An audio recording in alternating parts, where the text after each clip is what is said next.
Olá! Estamos hoje finalizando o livro profético de Isaías.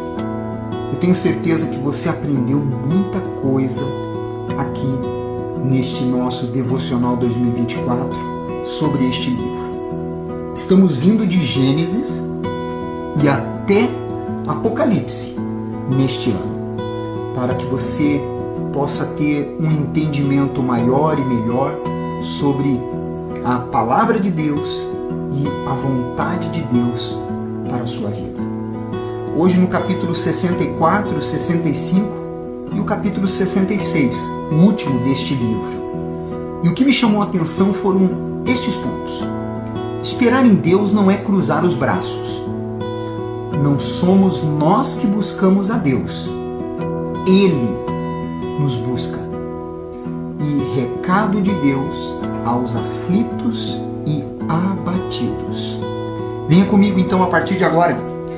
No capítulo 64, no versículo 4, a palavra de Deus diz: porque desde a antiguidade não se ouviu, nem com os ouvidos se percebeu, nem com os olhos se viu Deus além de ti, que trabalha para aquele que nele espera.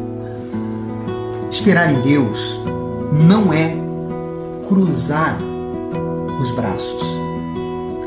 Esperar em Deus significa confiar nele, ser fiel a ele e dedicar-se a ele. Como está escrito no livro de Salmos 37, versículo 3 ao versículo 7.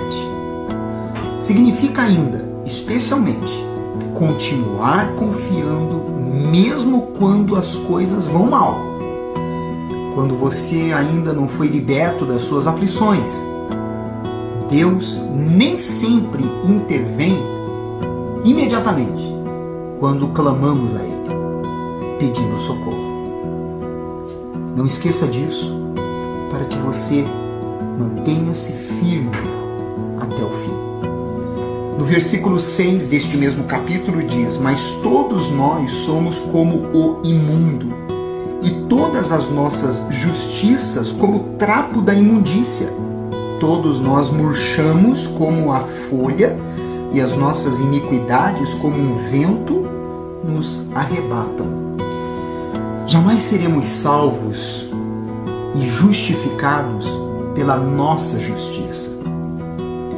As coisas melhores e mais justas que praticamos são distorcidas e abafadas pela natureza pecaminosa que todos nós temos. As boas obras por si mesmas não poderão cancelar a iniquidade, assim como as folhas secas não podem resistir ao vento. A Bíblia apresenta dois conceitos opostos da humanidade. Embora os seres humanos sejam feitos à imagem de Deus, também são pecadores vis. No versículo 8, ele diz: mas agora, ó Senhor, Tu és o nosso Pai.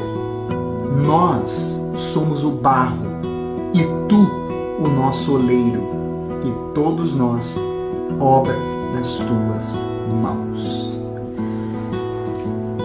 Muito forte isso, porque todas as vezes que você se vê na sua impotência e fragilidade, lembre-se que Deus é Pai. Ele nos dá a vida, Ele nos ama, nos protege e nos atende segundo as nossas necessidades, não os nossos caprichos, as nossas necessidades. A palavra Pai retrata relacionamento que nós podemos ter com Deus. Como você pode encontrar esta afirmação e confirmação no livro de Primeira Epístola de João, capítulo 3, versículo 1. Além disso, ele permite-nos entender melhor esse relacionamento dele com Jesus, o Filho de Deus, como está escrito em Mateus, no capítulo 3, no versículo 16 e 17. Não esqueça disso. Deus é Pai. Mas nós, como filhos, podemos agir com obediência ou rebeldia para com Ele. Então, veja como tem sido o seu comportamento. No capítulo 65, no versículo 1, quando fala sobre a resposta de Deus, rejeitados os rebeldes. Os rebeldes foram rejeitados, e aqui ele fala sobre esta situação através de Isaías, dizendo: fui buscado pelos que não perguntavam por mim. Fui achado por aqueles que não me buscavam. Há um povo que não se chamava do meu nome. E eu disse: eis-me aqui, eis-me aqui. Olha que interessante. Embora Deus tenha sido buscado por aqueles que não perguntavam por Ele, preste muita atenção agora neste ensinamento. Foi Ele quem se chegou a estes. Deixado por conta própria, ninguém entre nós se importaria com Deus. Nenhum de nós, por si, nos importaríamos com Deus. Porque isso é a natureza pecaminosa. Mas é Ele quem inicia um relacionamento. Ele vem a despeito da incapacidade que temos de enxergar a nossa necessidade. Por isso que Ele nos trata como ovelhas, que é um animal dependente. Aliás, o coração humano não pode corresponder a Deus a não ser depois de Deus o ter tocado de alguma maneira. Alguns falam da graça preveniente. A graça que nos chega antes de podermos dar um passo em direção a Deus. Como Ele é maravilhoso, não é verdade? Você pode confirmar estas palavras em 1 João, no capítulo 4, no versículo 19. Já no versículo 17, a palavra de Deus diz assim, sobre novos céus e nova terra.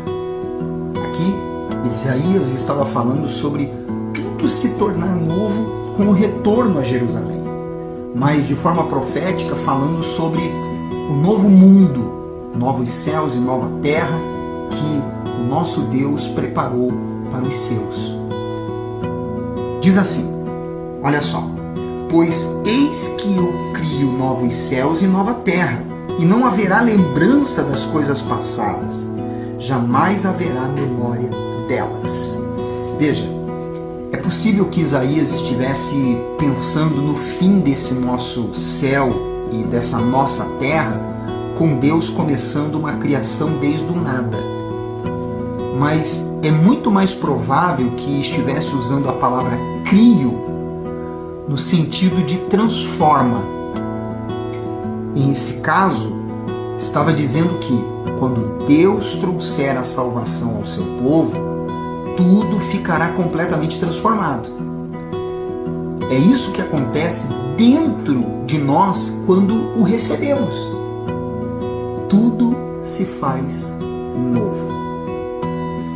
No capítulo 66, no versículo 2, quando ele fala sobre os excluídos da Nova Jerusalém, os que praticam falsa religião, que são os religiosos, ele diz: porque a minha mão fez todas estas coisas, e todos vieram a existir, diz o Senhor. Mas o homem para quem olharei é este, o aflito e abatido de espírito, o que treme da minha palavra. Se você está aflito e abatido de espírito, e ao olhar para a palavra de Deus, treme diante dela, é exatamente você que Deus está buscando. Ele olha e está disposto a restaurar a sua vida.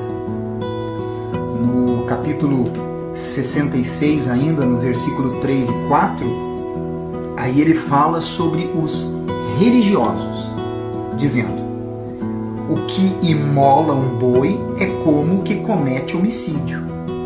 O que sacrifica um cordeiro como o que quebra o pescoço a um cão.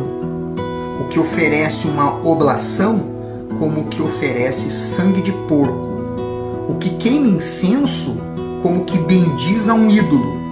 Como estes escolheram os seus próprios caminhos e a sua alma se deleita nas suas abominações, assim eu lhes escolherei o infortúnio e farei vir sobre eles o que eles temem, porque clamei e ninguém respondeu, falei e não escutaram, mas fizeram o que era mal perante mim e escolheram aquilo em que eu não tinha prazer.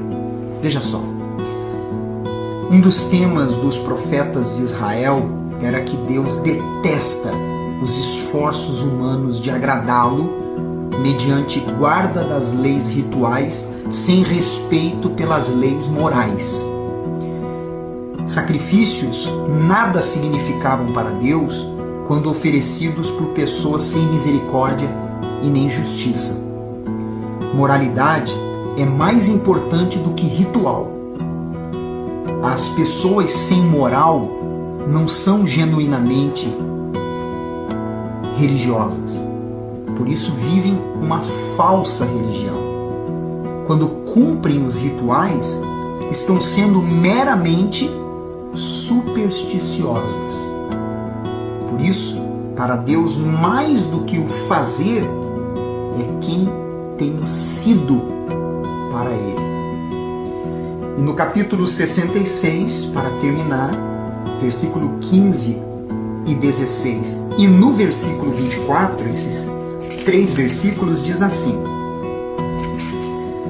porque eis que o Senhor virá em fogo, e os seus carros como um torvelinho, para tornar a sua ira em furor, e a sua repreensão em chamas de fogo.